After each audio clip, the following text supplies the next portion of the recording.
Hello everyone, and welcome back to this corner of New Erdo. Version 2.0 is right around the corner.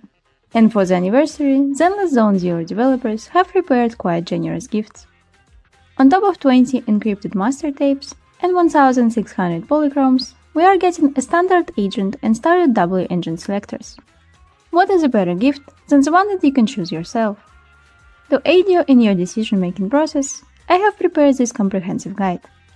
Whether you're a new player and need a reliable character, or you already have your build roster and wondering which mindscape will enhance your team's damage, I'll cover all bases, including standard agents' best limited teammates, so you can plan ahead, and we will also touch upon standard W engines and their versatility.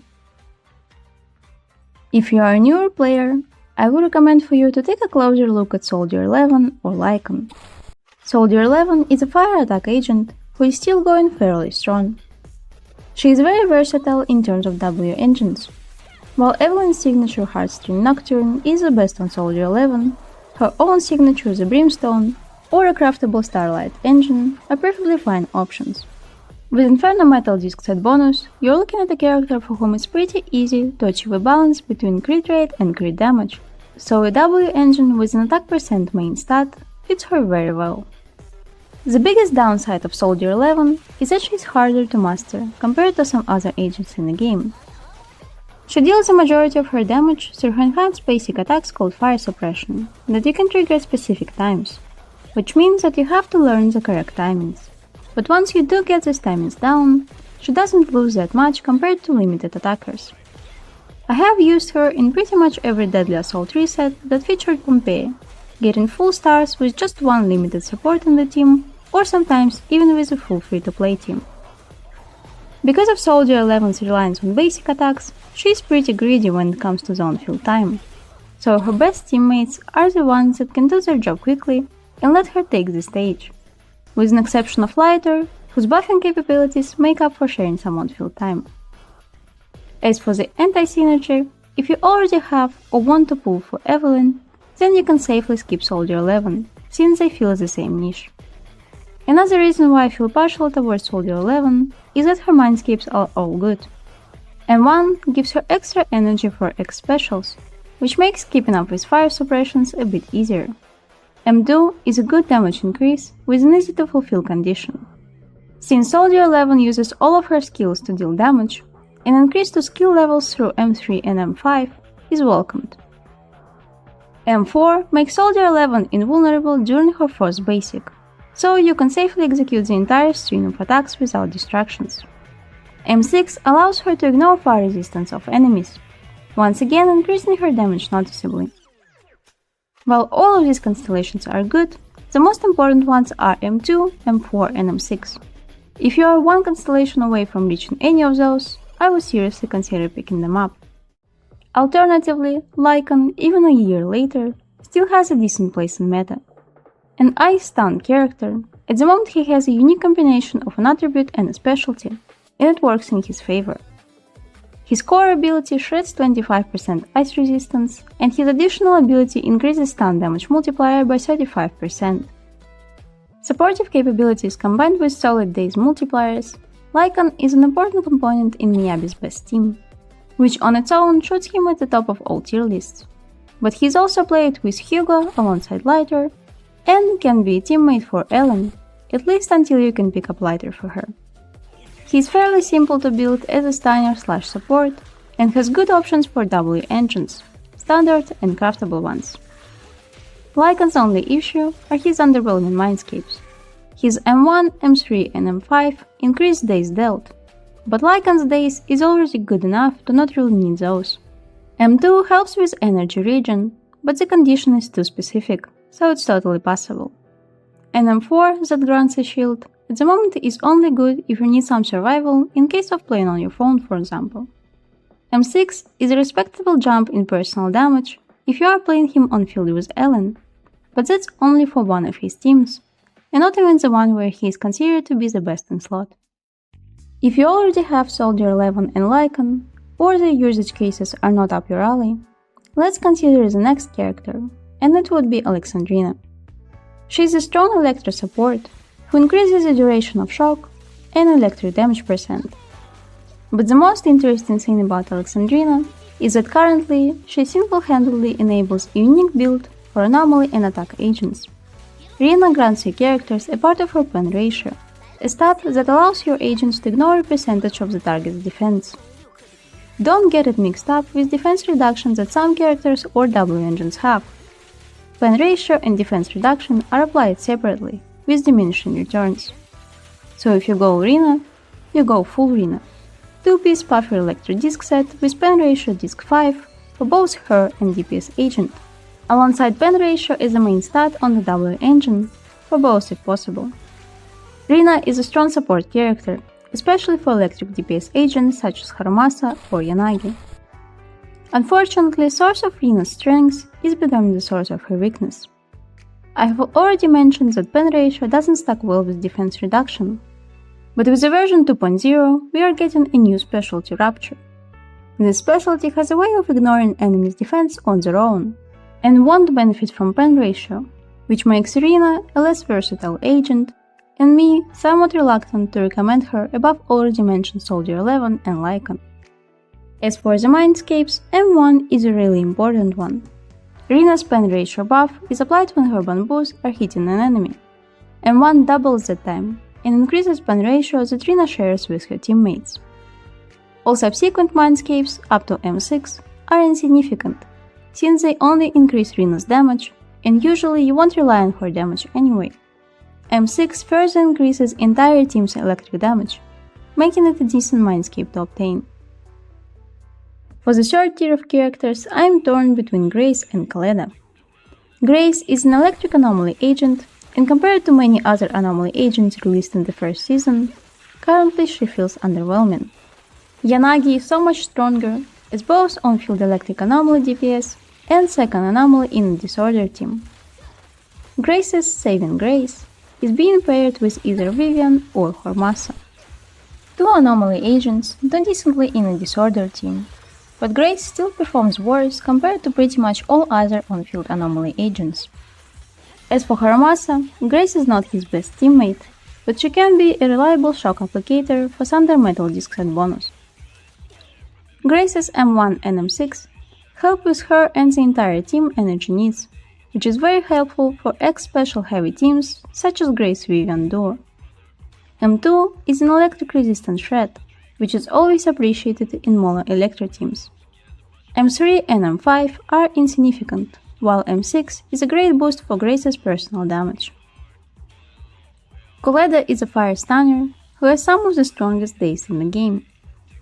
She buffs chain attack damage, which is a buff that not many agents in the game can benefit from significantly. But Koleda's biggest issue is that she is a fire stunner in an economy of fire stunners. Every fire attack agent would strongly prefer lighter for his buffing, and Jifufu takes the cake for a more generalist stunner, who happens to be fire attribute too.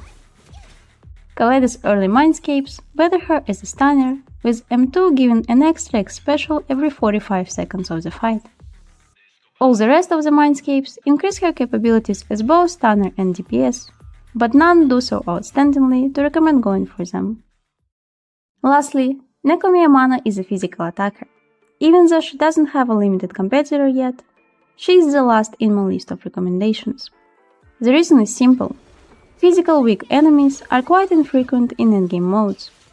Deadly Assault at the moment doesn't have physical weak bosses at all, and typical Shiryu defense enemies often have double weaknesses, with physical being paired with either ice or fire, and they are already very good DPS agents of these attributes. Nekomiya's strong side is being pretty free-to-play friendly, as she does have synergy with accessible A ranks such as Envy, Pulchar and Nicole. If you like Nekomiya and want to play her more often, limited support such as Astra or Caesar would improve Neko's playability. Her Mindscapes are also good at increasing Neko's damage. M1 allows her to ignore physical resistance of enemies, resulting in a damage boost, and considers her attacks to be attacks from the back when the enemy is stunned, which pairs really well with her signature W engine. M2 increases Nekomiya's energy generation rate when there is just one enemy on the field, which is good for endgame modes, where you're often fighting one strong boss. M3 and M5 increase damage by increasing skill levels. M4 adds crit rate upon using X special, allowing you to redistribute stats and get higher attack and crit damage, indirectly resulting in higher numbers. M6 significantly increases Nekomiya's crit damage. Now let's move on to W engines. Since attackers usually contribute to the most damage in their teams, getting upgrades for them is going to give you the most noticeable damage boost. And that's why you should consider picking up the Brimstone, an attacker W engine which increases attack percent when hitting an enemy with basic attack, dash attack or dodge counter. Easy to fulfill condition that alongside attack percent main stat, in total gives a lot of attack to your agent. It is solid in general for any attacker, but especially great for Juyuan, Soldier 11 and Harumas. Standard pool of W engines has two weapons for stunners, starting with the Restraint that increases damage on days dealt by basic attacks. Nowadays not a lot of stunners want to be on the field to use their basic attacks, but the ones that do would appreciate this W engine. It's a good option for Lycaon himself, especially in Ellen's team, in which he is played on field more often. It's the second best option for Xinyi, who on the Restraint only loses about 5 to 6% days compared to her signature, so it's a very good pick if you like her. It's good for Trigger, whose aftershock attacks are considered basics, so she is capable of utilizing the buff fully. But if you want to play Trigger, I would consider biting the bullet and pulling for her signature Spectral Gaze instead. Reducing target's defense on a condition that is easy to fulfill by Trigger, her W engine is essentially a force support in a 3-member team. It's just that good. The second option for stunners is Koleda's signature Hellfire Gears. With this W engine you're losing a bit of damage compared to the Restraint, but you are gaining energy regen and impact.